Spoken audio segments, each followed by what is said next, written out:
This session explores the illusion of grandiosity versus the reality of grandeur. We will examine how ego-driven self-inflation differs from a stable sense of inherent worth, drawing on insights from A Course in Miracles to support more authentic, grounded living. Two forces compete for your identity. Grandiosity is the ego's reactionary attempt to feel important. Grandeur is your true inheritance, a quiet, unchangeable worth. As we proceed, consider which voice you typically follow and what it costs or gives you. Grandeur is presented as an unalterable fact of creation. It is not earned status or fluctuating confidence, but the stable core of who you are. Because it originates in God, it is already in you and remains independent of performance or external approval. Here we see how the ego reacts when you approach your true worth.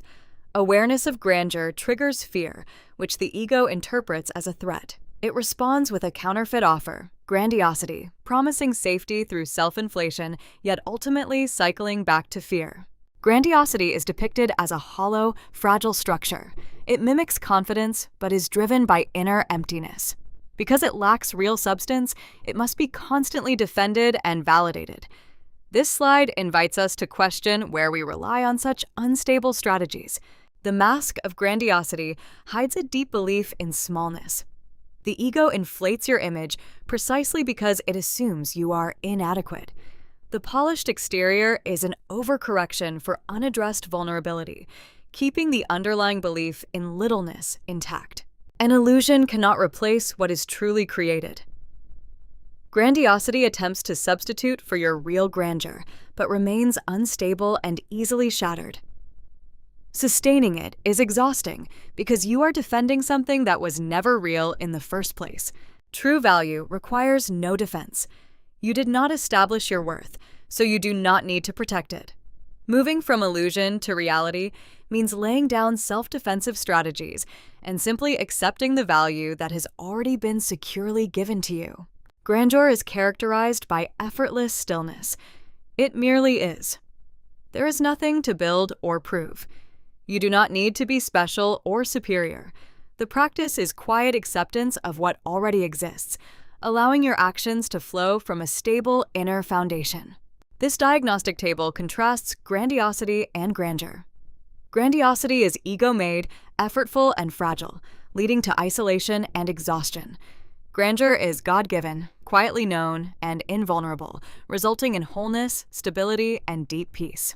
Here, your worth is shown as an essential part of total grandeur. If God's grandeur is complete, you cannot be absent from it. Denying your own value implies the whole is incomplete. This reframes self-worth as a shared, non-negotiable aspect of reality. You occupy an irreplaceable position in the mind of God. No one else can fulfill your role. The ego urges competition to prove you are special, but grandeur reveals competition is unnecessary. Your uniqueness is already secured and cannot be duplicated. This spectrum of effort invites reflection. Are you spending energy defending a fragile sense of value or resting in an unshakable one? Questioning value marks a turning point. Resting in value means accepting the stable answer of grandeur. It merely is. As an antidote to self-doubt, this slide offers a practical statement. God Himself is incomplete without me. When the ego promotes littleness, this reminder helps dissolve the illusion and realign your thinking with the reality of shared grandeur. We close by urging you to accept nothing less than your true inheritance. Release the brittle mask of grandiosity and the exhausting defense of your value. Instead, listen to the higher truth of what you are and calmly claim your irreplaceable place in the whole.